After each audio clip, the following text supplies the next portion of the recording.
చూస్తే వెనుకబడిన ఆదిలాబాద్ అభివృద్ధికి తమ ప్రభుత్వం కట్టుబడి ఉందని తెలంగాణ రాష్ట్ర ముఖ్యమంత్రి రేవంత్ రెడ్డి అన్నారు.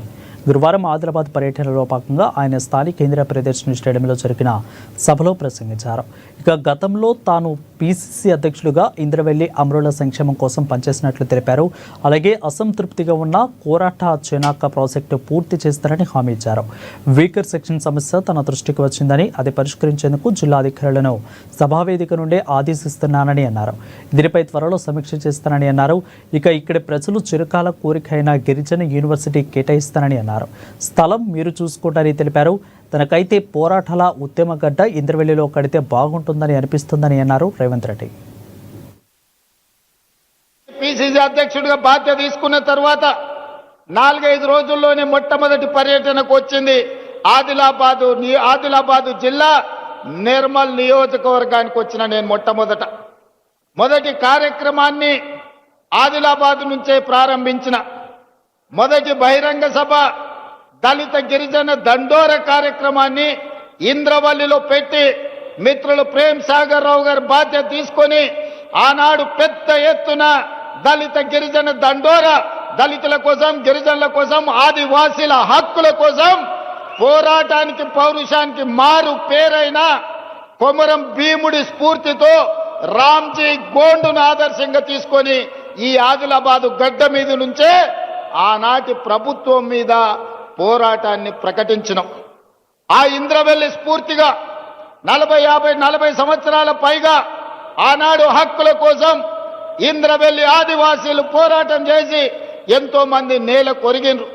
వాళ్ళందరినీ వాళ్ళ కుటుంబాలను గుర్తిస్తాం, ఆదుకుంటామని చెప్పి అదే విధంగా ఇంద్రవెల్లి అమరవీరుల స్తూపాన్ని పర్యాటక కేంద్రంగా ప్రకటిస్తామని ఆనాడు ప్రకటించడం జరిగింది. ప్రభుత్వం వచ్చిన తర్వాత మొదటి సంతకం ఇంద్రవెల్లి అమరుల స్తూపాన్ని పర్యాటక కేంద్రంగా ప్రకటించడమే కాకుండా ఆ కుటుంబాలకు ఇందిరమ్మ ఇండ్లు కట్టుకోవడానికి నష్ట పరిహారం ఇవ్వడానికి ఆనాటి అమరులను మన ప్రభుత్వం ఆదుకున్నది. సిమెంట్ కార్పొరేషన్ ఆఫ్ ఇండియా ఆధ్వర్యంలో ఉన్న సిమెంట్ కంపెనీ మూతబడ్డది.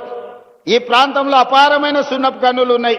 ఇక్కడ సిమెంట్ కంపెనీ పెడితే బ్రహ్మాండంగా నడుస్తుంది.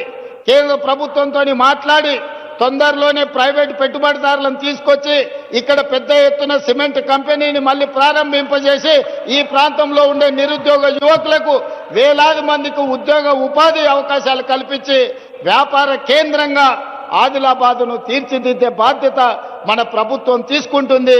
మీకు సిమెంట్ పరిశ్రమను ప్రారంభించే విధంగా మన ప్రభుత్వం చర్యలు చేపడుతుంది. తప్పకుండా వచ్చే సమీక్ష తర్వాత ఆదిలాబాద్కు యూనివర్సిటీని ఇచ్చే బాధ్యత మా ప్రభుత్వం తీసుకుంటుంది. సమన్వయం చేసుకోవడానికి సుదర్శన్ రెడ్డి గారికి సూచన చేస్తున్నా. అందరితోని మాట్లాడి ఎక్కడ యూనివర్సిటీ ప్రారంభించాలనో కూడా స్థలాన్ని సేకరించండి. నా మనసుకైతే ఆడ బావోజీ ఆడ జాతర ఉన్నది, నాగోబా జాతర, అక్కడ ఇంద్రవెల్లిలో కడితే మంచిగా ఉంటుంది. అక్కడికి వచ్చేటోళ్ళు ఉంటారు. ఇంద్రవెల్లి యూనివర్సిటీ అని పెట్టుకుంటే చరిత్రలో కూడా గొప్ప పేరు ఉంటుంది. కొమరం భీముడి పేరు పెట్టుకుంటే ఇంకా గొప్పగా ఉంటుంది. ఆదిలాబాద్కు యూనివర్సిటీ ఇచ్చే బాధ్యత నాది. అదే కాకుండా ఆనాడు ప్రేమ్ సాగర్ రావు గారు అన్నారు, మీ పాలమూరు జిల్లాను ఎట్లయితే అభివృద్ధి చేసుకుంటావో మా ఆదిలాబాదును కూడా మీరు దత్తత తీసుకోవాలి, ఆదిలాబాదును అభివృద్ధి చేయాలని మిత్రులు ఆనాడు చెప్పడం జరిగింది.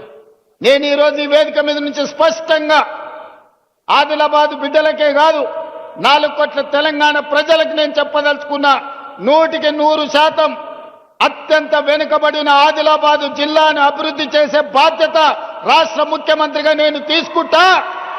ఆదిలాబాద్ ఎయిర్పోర్ట్ కూడా కట్టాలి అని, అత్యంత వెనుకబడిన ఆదిలాబాద్కు ఎయిర్పోర్ట్ ఇస్తే ఇక్కడికి పరిశ్రమలు వస్తాయి. తెలంగాణ రాష్ట్రానికే కాదు పక్కనున్న మహారాష్ట్రకు సంబంధించిన వాళ్ళు కూడా ఇక్కడ టైగర్ రిజర్వ్ ఫారెస్ట్లు ఉన్నాయి. అభయారణ్యంలో పులులను చూడడానికి దేశం నలుమూలల నుంచి వేలాది మంది ఈ ప్రాంతానికి వస్తున్నారు. వాళ్ళు రావాలంటే కష్టమవుతున్నది. మనకి ఎయిర్పోర్ట్ ఉండాలి అని ఆలోచన చేసినాం. ఈరోజు మేము భూమి ఇస్తే రక్షణ శాఖకు సంబంధించిన రాజ్నాథ్ సింగ్ గారు సహకరిస్తామన్నారు. ఏవియేషన్ మినిస్టర్ రామ్మోహన్ నాయుడు గారు అనుమతులు ఇస్తామన్నారు. ప్రధానమంత్రి నరేంద్ర మోడీ గారు నిధులు ఇస్తామన్నారు.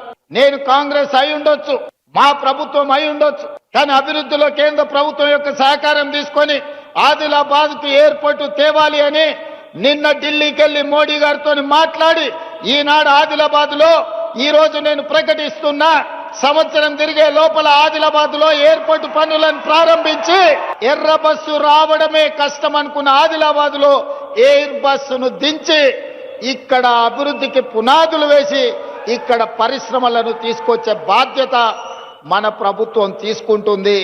ఇందిరమ్మ రాజ్యంలో ప్రజాపాలన చేస్తుంది అని నేను ఈ సందర్భంగా మీ అందరికీ తెలియజేస్తున్నా. రాబోయే 2 నెలల్లో ప్రత్యేకమైన ప్రణాళికలు తీసుకొని ఇక్కడికే వచ్చి ప్రతి నియోజకవర్గానికి ఉమ్మడి ఆదిలాబాదు జిల్లా యొక్క అభివృద్ధికి సంబంధించి సమీక్ష సమావేశాలు, కలెక్టర్లను, వివిధ శాఖల అధికారులను అక్కడికే పిలిపించి రోజు మొత్తం సమీక్ష చేసి మీ సమస్యలకు పరిష్కారం చూపించి మీ అభివృద్ధి పనులకు నిధులను మంజూరు చేసే బాధ్యత నేను తీసుకుంటా. మళ్ళీ తొందరలోనే ఆదిలాబాద్కు వచ్చి అభివృద్ధి మీద సమీక్ష చేస్తా. ఈ కొరాట చనాక ప్రాజెక్టు గురించి కూడా ఇప్పుడు ఎలక్షన్ కోడ్ ఉండి ఇయలే చిన్న చిన్న పనులు పెండింగ్ ఉన్నాయి. తప్పకుండా తొందరలోనే ఆ ప్రాజెక్టు పనులు పూర్తి చేసి ప్రారంభించుకొని జాతికి అంకితం చేస్తాం. వీకర్ సెక్షన్స్ కు సంబంధించిన కాలనీ గురించి చెప్తా ఉన్నాడు. అదేందో కలెక్టర్ గారికి వేదిక మీద నుంచి ఆదేశాలు ఇస్తున్నా, సమీక్ష చేసి ఈ విషయాన్ని కూడా నా దగ్గరికి తీసుకురా అన్నాడు. జర్నలిస్టు మిత్రుల గురించి కూడా దాన్ని కూడా ఏం సంగతో ఒక్కసారి మీరు చూడండి. అందుకే ఇవాళ మీరందరూ పెద్ద ఎత్తున వచ్చి ఈ ప్రభుత్వాన్ని ఆశీర్వదించరు. చివరగా ఒక్క మాట చెప్పదలుచుకున్నా, మీ సాగునీటి ప్రాజెక్టులు కానీ, మీ విద్యాలయాలు కానీ, మీ పరిశ్రమలు కానీ, మీ ఎయిర్పోర్ట్ కానీ, ఈ ప్రాంతానికి సంబంధించిన అన్ని పనుల మీద ప్రత్యేకమైన దృష్టి పెడతా, సమన్వయం చేసుకుంటా.